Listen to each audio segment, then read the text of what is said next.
M2 步战车和 M1 坦克逐屋夺回库尔斯克控制区，乌军无人机在立功袭击布良斯克国际机场，摧毁俄军山毛榉 M3 防空系统。乌俄最新战报：乌军第46空突旅击退库拉霍夫俄军攻势，红军村乌军消灭俄军500人机枪营，楚库里涅俄军阵地升起朝鲜国旗。俄军误炸自家目标，黑海舰队还有机会再回塞瓦斯托波尔吗？精彩资讯即将开始。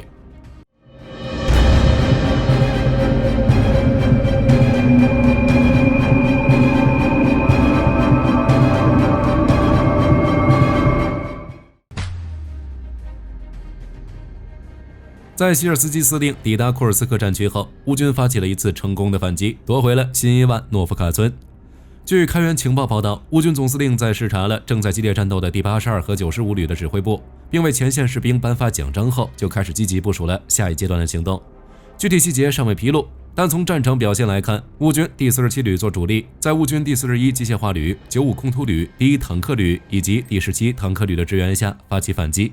在战斗中，乌军首次将 M2 布雷德利战车和 M1 艾布拉姆斯坦克联合使用，成功且快速突破了俄军的防线，最终成功夺回了新伊万诺夫卡村，并迅速控制了周围的定居点。此外，乌克兰空军还发射2枚法国 ASM 制导炸弹，摧毁了俄军在库尔斯克地区的一座无人机部队临时基地。这就是火力军一再强调的科技是第一战斗力，北约装备在实战中总能吊打俄罗斯的同类装备，同时这也是近期乌军在库尔斯克取得的比较大的突破。其实自乌军8月份攻入库尔斯克至今，在火力军看来，俄军在库尔斯克的表现就一直很糟糕。克里姆林宫和俄国防部发布的乐观战报，并无法掩盖俄罗斯领土遭入侵所带来的巨大影响。再加上俄罗斯内部经济犯罪严重，导致库尔斯克边境防线不仅没有按时完成，其防线建造本身就存在诸多问题。这些已经让不少俄罗斯人开始怀疑克里姆林宫是否有能力，是否真正的在保护俄罗斯。目前，由于俄军反攻未果，俄罗斯已将乌军赶出库尔斯克的命令推迟到了2025年2月1日，同时将战队第1导弹团的士兵组成步兵营参战，这都足以说明俄罗斯底牌不多了。据诺尔报告报道，10月22日，乌克兰无人机袭击了布良斯克州国际机场，当地目击者称，机场附近发生爆炸，升起黑烟，疑似遭到无人机攻击。俄军防空系统也似乎启动，但并未观察到击落的无人机碎片。目前具体的细节仍待进一步披露。而在此之前，乌军才刚刚重创俄军的利佩茨克空军基地，可见乌军无人机接下来的打击重点将放在俄军空中力量集结地和俄军工厂、弹药库这类目标上。至于布良斯克本身，其作为俄罗斯、白俄罗斯以及乌克兰3国的交汇之地，也渐渐成为除库尔斯克和比尔格罗德外遭受攻击最多的俄罗斯边境地区。甚至早些时候，乌军地面部队还佯攻此地，以策应库尔斯克乌军的行动。与此同时，乌军无人机还远程打击了俄罗斯图拉州的热电厂，随后该厂在夜间发生大规模爆炸，导致俄罗斯部分地区大停电，并且还袭击了叶夫列莫夫和卢日科夫斯基的2家酿酒厂，而酒精又引发连锁反应，发生了更大的火灾。火力军都能想象到现场俄罗斯人的吼叫：“我的酒啊！”不过，据乌克兰打击虚假信息中心负责人安德烈科瓦连科表示，之所以打击该工厂，是因为俄罗斯正在使用酒精工厂制造军事需要的燃料和炸药。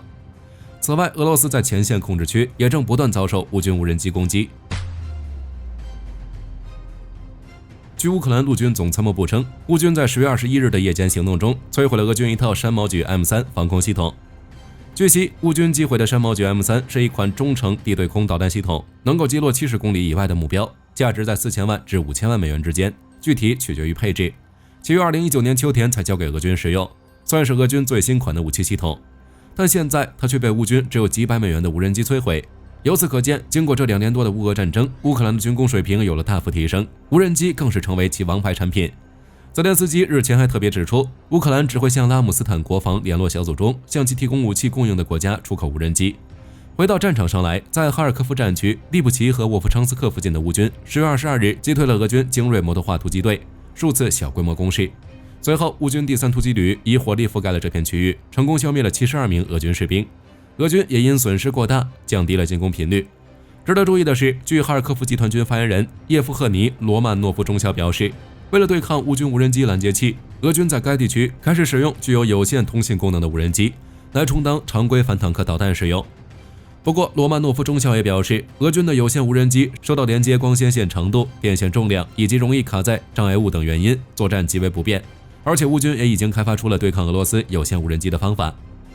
在顿涅茨克战区，在克斯蒂亚尼夫卡方向，乌军在打退俄军对卡捷林尼夫卡的攻势后，趁着俄军休整时，10月22日，乌军对安东尼夫卡休整中的俄军第33摩托化步枪团发动了袭击。目前战斗仍在进行中。在库拉霍夫方向，乌军第46空突旅继续击退库拉霍夫方向的俄军攻势。据统计，22日俄军共发动了10次袭击，其中4次使用了各种装甲车辆，共计11辆。结果俄军依旧惨败，并被摧毁了其中2辆坦克和2辆步兵战车。这么看来，俄军沿欧0510高速公路向西推进的愿望被彻底断绝了。在红军村方向，由于现在步兵严重缺乏，俄军不断调人去红军村方向打冲锋。而在近期，一个机枪营的500人就被调去，每人发一支冲锋枪，就让他们冲锋。结果200人死了，300人重伤，指挥官也只剩下1个。目前乌军组织的小规模反击有变大的趋势。22日当天，据战役地图显示，乌军继续在克拉斯尼亚尔以西和谢里杜河以东活动，如乌军第14突击旅特种侦察连攻入俄军阵地，大开杀戒。乌军第15作战旅则与俄军激战谢里杜河郊区。一名当地作战的乌军军官表示，下雨天气降低了俄军无人机进行侦察和打击的能力，而且乌军的电子战系统能够直接烧毁闯入乌军阵地近一半的俄军无人机。而在乌东战场，想必大家还在关注楚库里涅俄军阵地升起朝鲜国旗仪式，对此其实不必过于担心。一是因为目前尚不确定这张照片是否经过了 PS 处理，二是因为这很可能是俄军在玩心理战，故意这么做的。截至目前，尽管有报道显示朝鲜军队已经进入了俄罗斯境内，但尚未有任何可信证据表明朝鲜军队与乌军交战。乌克兰反虚假信息中心主任安德里·科瓦连科也警告说，俄罗斯正在将朝鲜营放大宣传。而除乌克兰外，对朝鲜派兵参战一事最着急、反应最为激烈的是韩国，其就朝鲜在乌克兰部署军队一事召见了俄罗斯驻韩大使，在表示抗议的同时，敦促莫斯科让朝鲜士兵立即撤回朝鲜。但俄罗斯却回应称，俄罗斯与朝鲜的合作并不针对韩国的安全利益，显示十分敷衍，却有点默认的意思。于是，东亚日报等韩国媒体援引韩国政府相关人士称，韩国政府和韩国军方正在审查一项计划，即在朝鲜派遣军队支持俄罗斯战争后，韩国也有可能会向乌克兰派遣适当数量的军事人员，包括了解朝鲜事务的情报官和战术专家，以及考虑向乌克兰援助155毫米炮弹等致命性武器弹药。美国方面对于此事也高度警惕，其众议院情报委员会主席麦克特纳在给美国总统拜登的信中表示，朝鲜军队参战必须成为美国的红线，因为这是乌俄冲突极端升级的表现，美国和北约盟国必须立即做出反应，从而避免冲突扩大。目前美国政府已经开始着手调查。在扎波罗热，据开源情报报道，被暂时占领的埃内尔霍达尔突然遭到爆炸，当地的一个加油站率先被击中，随即引发2次爆炸。目前俄罗斯紧急状态部已前往救援，但爆炸原因依旧未知，无法确认是否为乌军攻击导致。而有传言称，此次袭击很可能是俄军的误炸，因为就在不久前，俄军正在向扎波罗热的乌控制区实施轰炸，极有可能是轰炸过程中误袭了自己的加油站。此外，俄军还首次承认了黑海舰队全线撤离一事。据路透社报道，俄罗斯议员德米特里·罗戈金证实称，受乌军打击影响，黑海舰队已经从克里米亚的塞瓦斯托波尔海军基地大量撤退，目前已搬到俄罗斯本土的新罗西斯克。而在此之前，虽然乌克兰多次表示其在黑海对俄军舰的袭击迫使俄罗斯将舰船转移至新罗西斯克，但俄军就是不公开承认。但扛过俄军3板斧后，乌军不断反击，击沉莫斯科号，并发行邮票鼓励乌军的重大战果，已经让黑海舰队失去黑海这句调侃成为了事实。至于黑海舰队还有没有可能再回塞瓦斯托波尔，火力军感觉有些遥遥无期。站在乌克兰的立场，俄军必然是想将克里米亚收复，重归怀抱，自然不允许黑海舰队再驻军。而站在俄罗斯立场，火力军认为俄罗斯之所以能在近代成为强国，离不开当年在克里米亚战胜土耳其这一重要指标。因为自此，俄在黑海有了出海口，由此推出俄罗斯对克里米亚的态度：一，要么付出巨大代价死守克里米亚，保证出海口；二，要么和2014年之前一样，克里米亚主权归乌克兰所有，但俄罗斯必须以极低代价租借塞瓦斯托波尔港。值得一提的是，在乌俄战场之外，俄罗斯和乌克兰同样展开了战斗。在非洲，乌克兰支持的图阿雷格武装再次袭击了瓦格纳部队，并俘虏了不少成员。实际上，早在3个月前，乌军特种兵就直接联合图阿雷格军队重创了瓦格纳，甚至还清除了普里格金后的最高指挥官安东·埃里扎罗夫。根据黎巴嫩广场电视台报道，10月23日，以军对黎巴嫩南部城市提尔发动了数次空袭，并继续袭击贝鲁特南郊等地，现场多次传出巨大的爆炸声。此外，以军还在社交媒体上发布撤离令，称贝鲁特南郊多个特定建筑及周边区域可能与真主党设施有关，要求周边的居民尽快撤离。以军稍后将对这些目标采取行动。真主党方面则是在黎以临时边界的多个地点对以军部队进行打击，并声称近期已击毁以军28辆梅卡瓦主战坦克、4辆军用推土机等军备。同时，该组织还使用卡德尔2型导弹袭击了以色列特拉维夫郊区的格利洛特军事基地。此外，真主党还证实了该组织的执行委员会负责人萨菲丁已在以色列的空袭中阵亡。此前，真主党领导人纳斯鲁拉于9月27日在以军空袭中阵亡后，萨菲丁被认为是纳斯鲁拉的继任者。目前尚不清楚萨菲丁的阵亡是否会对真主党的后续行动造成影响。另外，黎巴嫩公共卫生部也于10月23日公布了一项数据，显示自去年10月初以来，真主党与以色列之间的冲突已在黎巴嫩境内造成2574人阵亡，超过12000人受伤。根据《自由时报》10月24日报道，美国已批准波兰申请的 F-16V 战机中期延寿升级计划。此次升级包括改良型的可编程信息显示器、新一代任务计算机、惯性导航系统以及新型雷达等。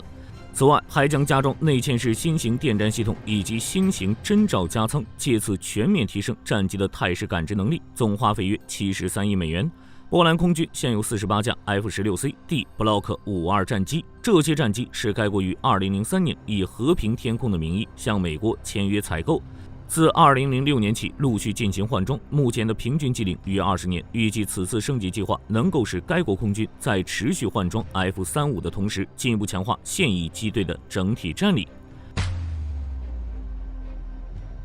根据法国论坛报报道，伊拉克将花费32亿美元向法国采购12架阵风战机以及地面大师雷达系统，显示该国不仅想增强空中战力，还打算建立属于自身的空中监视网。需要注意的是，双方此次的交易方式别具一格，因为伊拉克将以同等价值的石油进行以物易物，而并非是传统的现金交易。此外，按照双方的协定内容，伊拉克目前已支付了价值2.4亿美元的首批石油，至于后续的交易进程，则将由双方协商而定。根据美联社10月22日报道，鉴于印度此前多趟航班收到炸弹威胁，扰乱了诸多航空公司正常的航班时间表。尽管印度在后续调查中证实了这些炸弹威胁为虚假信息，但仍然对该国的民航业务造成了巨大困扰。因为只要有炸弹威胁的消息传出，即便是假的，印度各部门也要认真对待。更何况，印度目前根本无法确定所谓的炸弹威胁传言究竟是真是假。对此，印度民航部部长奈杜表示，该国政府计划出台一项新法律，不仅要把传播炸弹威胁等散布虚假信息者列入禁飞名单，还将允许相关人员能够在没有命令的情况下直接对其进行逮捕并调查。根据俄罗斯媒体报道，10月23日，美英两国对也门荷台达的国际机场发动了2次空袭，该机场由胡塞武装控制，内部有用于军用飞机的跑道。此前，美英也联手对荷台达省西北沿海地区的胡塞武装进行了2次空袭。事实上，自今年年初以来，美英两国就持续对也门发动打击，旨在打击胡塞武装的武器库，迫使其停止对红海和阿拉伯海以及与以色列有关船只的攻击。根据美国防卫博客报道，俄罗斯塔斯社披露了一则消息，指出该国国防部起诉了一家本土弹药制造商巴许列夫机械工程研究所，并向其索赔2900万卢布，原因是其生产的部分弹药质量不达标。随后，俄罗斯仲裁法院证实了此消息。据悉，巴许列夫机械工程研究所成立于1932年，多年来一直负责俄罗斯军队各兵种的弹药开发和生产，已为其海军和陆军研发了1000多种弹药，可谓是为该国的国防工业立下了汗马功劳。如今这下场着实有点惨，尽管目前尚不清楚该研究所被指控的问题究竟是一直存在，还是因为在乌俄战争中消耗了大量弹药，才导致弹药生产工作出现质量下降，但俄罗斯军工企业存在的问题目前已越发严重。根据美国媒体报道，美国和意大利于10月18日在中东海域举行了海空联演，其中美国出动林肯号航舰打击群、奥凯恩号驱逐舰、斯普鲁恩斯号驱逐舰、小彼得森号驱逐舰以及 F-35C 战机、超级大黄蜂战机、电战机咆哮者、E-2D 预警机、海鹰直升机等。意大利则出动了加富尔号航舰打击群、阿尔卑诺号巡防舰、雷蒙多·蒙特库克利号巡逻舰以及 F-35B 战机、AV-8B 攻击机等。演习内容包括舰队防空、编队航行、实弹射击等项目，旨在增加两国士兵间的作业互通性。需要注意的是，这两支航母打击群曾于8月中旬在西太平洋举行过一次联演，而本次联演则是在其执行完相关任务后的第2次联演。此外，美国的杜鲁门号航舰打击群目前正在北海与北约海上常设第1支队举行演训，接下来还将与英国皇家海军威尔斯亲王号航舰打击群以及挪威海军举行联演。根据韩联社报道，10月23日，韩国国防采办计划管理局对外宣称，该国计划于今年12月的第3周或第4周发射第3颗军事侦察卫星。按照韩国方面的描述，由于该国此前主要依赖美国提供的卫星图像，为摆脱这种依赖性，其已计划在2025年前获得5颗军事侦察卫星，以便利用天基平台更好地监视朝鲜。而此次发射只是该计划中的一部分。此外，韩国的前2颗军事侦察卫星分别于去年12月和今年的4月由太空探索技术公司的火箭进行发射，而此次发射也将由该公司负责。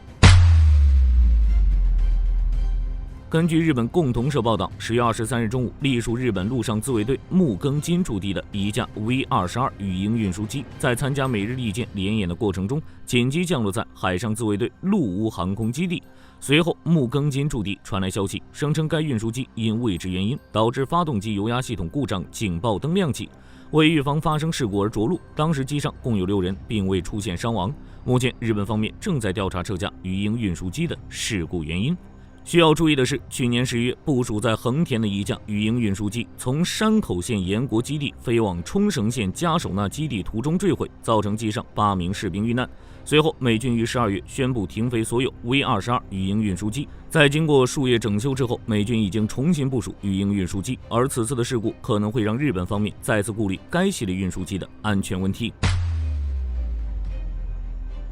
根据法新社报道，德国总理舒尔茨将于10月25日访问印度，该国经济部长哈贝克、外交部长贝尔伯克以及国防部长皮斯托里乌斯等众高层将与之同行。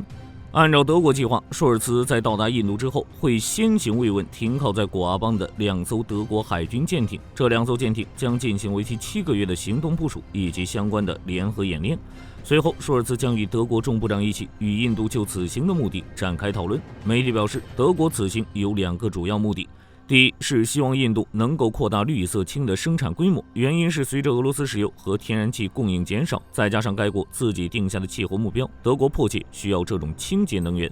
第二是希望能够继续引进印度的技术工人，原因是德国因人口老龄化导致劳动力短缺，而印度国内拥有大量的技术性工人，刚好可以填补这方面的空缺。再加上2国此前已就该问题签署过一份移民协议，允许专业的技术人员流动。另外，媒体着重强调，德国和印度在对待俄罗斯方面其立场完全不同，德国选择大力支持乌克兰，而印度则与俄罗斯保持长期关系。这种复杂的立场关系可能会影响到上述的合作事项。